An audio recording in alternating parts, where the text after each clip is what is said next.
வணக்கம், welcome to the channel recipes. இன்னைக்கு நம்ம மட்டன் ரசம் எப்படி செய்யறதுன்னு பார்க்கலாம். சாதத்தோடு வச்சு சாப்பிட்றதுக்கு இது ரொம்பவே நல்லா இருக்கும். இது செய்யறது ரொம்ப ஈஸி தான். சளியெல்லாம் பிடிச்சிருந்தது அப்படின்னா இந்த ரசம் செஞ்சு நம்ம சுட சுட சாதத்தோட மிக்ஸ் பண்ணி சாப்பிட்றப்ப நல்ல ஒரு ரிலீஃப் கிடைக்கும். இப்போ இது செய்யறதுக்கு என்னென்ன பொருட்கள் தேவைன்னு பார்த்துட்டு எப்படி செய்யறது அப்படின்றத பார்க்கலாம்.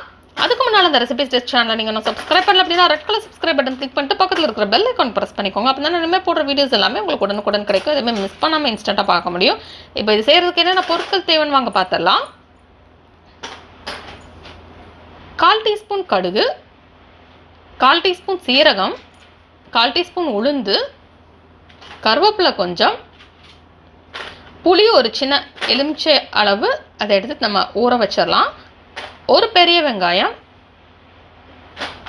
மல்லி இலை கொஞ்சம், 2 தக்காளி, 3 சிகப்பு வத்தல், 1/4 கிலோ மட்டன், 10 பல் பூண்டு, 1/4 டீஸ்பூன் சீரகத்தூள், 1/2 டீஸ்பூன் மஞ்சள் தூள், 1/2 டீஸ்பூன் மல்லித்தூள், 1/4 டீஸ்பூன் மிளகுத்தூள். ஃபர்ஸ்ட் நம்ம மட்டனை நல்லா கழுவி அதை ஒரு ப்ரெஷர் குக்கரில் எடுத்துட்டு தேவையான அளவு தண்ணி சேர்த்துடலாம். தண்ணி சேர்த்துட்டு இப்போ இதை ப்ரெஷர் குக் பண்ணிடலாம். ஹை ஃப்ளேமில் வச்சு நம்ம இதை 10 விசில் ப்ரெஷர் குக் பண்ணிடலாம். அப்போ தான் நல்லா குக் ஆகும். நெக்ஸ்ட்டு நம்ம ஒரு கடாய் எடுத்துடலாம். கடாய் எடுத்துகிட்டு அதில் 1 டேபிள் ஸ்பூன் எண்ணெய் சேர்த்துக்கிடலாம். இப்போ எண்ணெய் நல்லா சூடாகட்டும். நெக்ஸ்ட் இதில் கடுகு சேர்த்துடலாம். கடுகு நல்லா பொரிஞ்சிடட்டும். நெக்ஸ்ட் இதில் உளுந்து சீரகம் சேர்த்துடலாம். இப்போ உளுந்து சீரகம் நல்லா பொரிஞ்சிடட்டும். நெக்ஸ்ட் இதில் தோல் உரிச்சு வச்சிருக்கிற பூண்டு சேர்த்துடலாம். இப்போ இதை நம்ம ஃப்ரை பண்ணிடலாம்.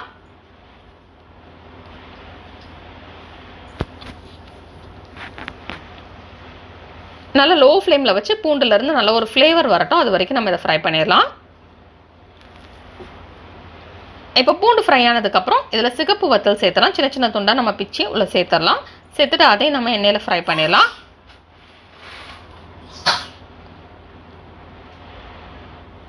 நெக்ஸ்ட் இதில் கருவேப்பிலை சேர்த்துடலாம்.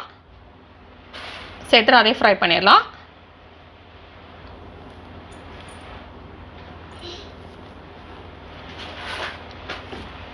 இப்போ இதில் வெங்காயம் சேர்த்துடலாம். சின்ன சின்ன துண்டாக நறுக்கி வச்சுருக்கிற வெங்காயம் சேர்த்துடலாம். சேர்த்துட்டு வெங்காயம் ப்ரௌன் கலர் ஆகட்டும். அது வரைக்கும் நம்ம இதை ஃப்ரை பண்ணிடலாம்.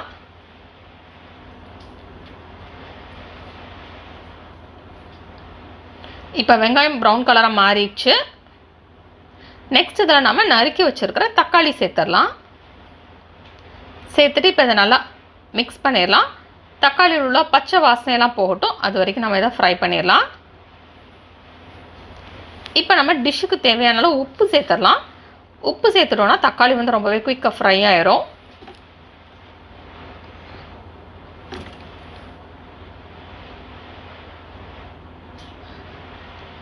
இப்போ உப்பு சேர்த்தாச்சு. இப்போ அதை நம்ம மிக்ஸ் பண்ணிடலாம்.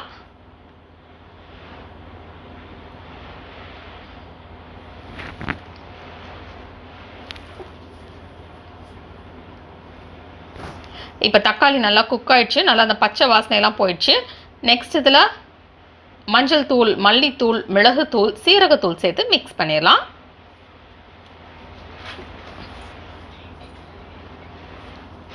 நல்லா அந்த தூள் வகைகளில் உள்ள பச்சை வாசனையெல்லாம் போகட்டும். அது வரைக்கும் நம்ம இதை மிக்ஸ் பண்ணிடலாம்.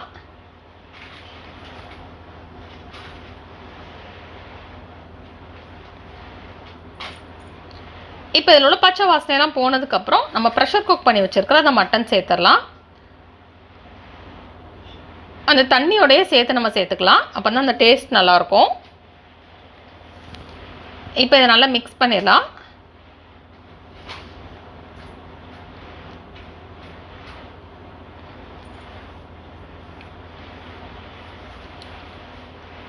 இப்போ நல்லா அந்த மட்டன் மசாலாலாம் மிக்ஸ் ஆகட்டும். அதுக்கப்புறம் இதில் நம்ம புளித்தண்ணி சேர்த்துடலாம். இப்போ இதை நம்ம நல்லா கொதிக்க விட்டுடலாம். நல்லா அந்த புளித்தண்ணியில் உள்ள பச்சை வாசனையெல்லாம் போகட்டும். அது வரைக்கும் இதை கொதிக்க விட்டுடலாம்.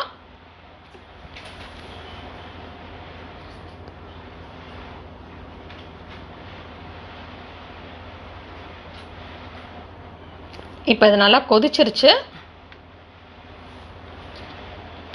இந்த பச்சை வாசனைலாம் போயிடுச்சு. நெக்ஸ்ட் இதில் சின்ன சின்ன துண்டாக நறுக்கி வச்சுருக்கிற மல்லி இலை சேர்த்து மிக்ஸ் பண்ணிடலாம்.